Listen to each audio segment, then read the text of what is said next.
আলহামদুলিল্লাহ ফাইনালি ৫.৫ মাস পর ফেসবুক থেকে আমি কন্টেন্ট মনিটাইজেশন পেয়েছি আলহামদুলিল্লাহ। কোনো রকম কারো কোর্স না করে এমনিতে নিজের যোগ্যতায় আজকে আমি এত দূর ছোট একটা বাচ্চা নিয়ে আমি শুরু করেছিলাম। আলহামদুলিল্লাহ আজকে আমার কষ্টের ফল আল্লাহ দিয়েছে। এটাই আমার কাছে অনেক, জানি না ফিউচারে টাকা ইনকাম করতে পারবো কি পারবো না, বা যতটুকু এগোতে পেরেছি এটাই আমার কাছে হিউজ পরিমাণ আলহামদুলিল্লাহ। এটাই কজন বা পায়।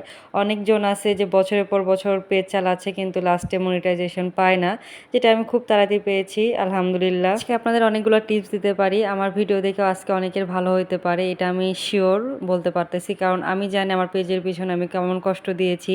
আপনারাও চাইলে এখান থেকে কিছু শিখে নিয়ে নিজের সাথে করতে পারেন, আপনাদের ফিউচারে ভালো কিছু হবে। আর লাস্টে থ্যাঙ্কস দেওয়ার দরকার নাই, আমাকে মনে রাখবেন, এটাই অনেক। তো আসসালামু আলাইকুম এভরিওয়ান।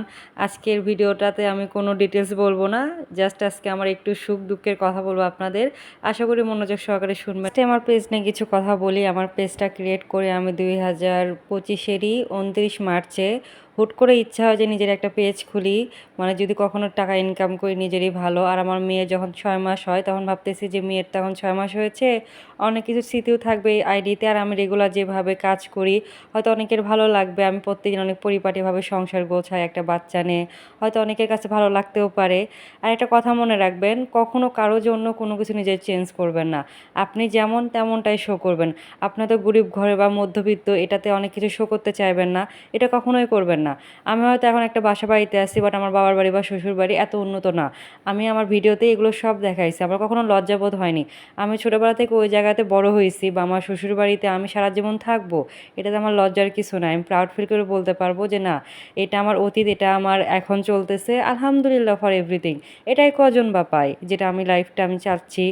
সবসময় দেখবেন নিজের থেকে অন্যজন কষ্টে থাকলে ওটা নিয়ে মোটিভেট হবেন, কখনো উপরে তাকাবেন না, উপরে তাকালে নিচে আর দেখতে পারবেন না কখনো। এই জন্য সবসময় নিজেকে অহংকারী না ভেবে সবসময় ভালো ভাববেন যে না, আমি অনেক ভালো আছি আলহামদুলিল্লাহ। কথায় অন্যদের লাইফ দেখে নিজের লাইফটাকে একদম নাটকীয় করবেন না, আপনি যেমন তেমনটাই শো করবেন, এটাতে দেখবেন যে মানুষের ভালোবাসা পাবেন। আমি হয়তো অনেকের ভালোবাসা পাইছি টিকটকে, এটা আমার কাছে অনেক ভালো লাগে। আমি সবসময় সবার ভালো কমেন্টে রিপ্লাই দিই। আর সবসময় পজিটিভ থাকবেন, কখনো অহংকারী হবেন না, সবসময় মানুষের ভালো চাইবেন, ভালো করবেন, কখনো কাউকে মনে কষ্ট দিবেন না। কমেন্টসের আকারে হোক বা কোনো কটু মন্তব্য করে হোক, বা কারো পিক স্ক্রিনশট দিয়ে উপরে ব্যাঙ্ক করে লেখা, এগুলো থেকে বিরত থাকবেন। সবসময় নিচের ন্যাচারাল কিছু শো করবেন, যেটা আপনি সেটাই আপনি দেখাবেন। মানুষ হিসেবে এমন হওয়ার চেষ্টা করবেন, দেখবেন দিন শেষে আল্লাহ আপনার সাথে অনেক ভালো করতেছে, বা মানুষ আপনার শত্রু হবে না। আর আইডি নিয়ে যেগুলো কথা বলতেছি এগুলো করার চেষ্টা করবেন, আশা করি অনেক ভালো হবে আপনাদের। ফার্স্ট অফ অল, হাবি যাবে আইডিতে কোনো কিছু পোস্ট করবেন না।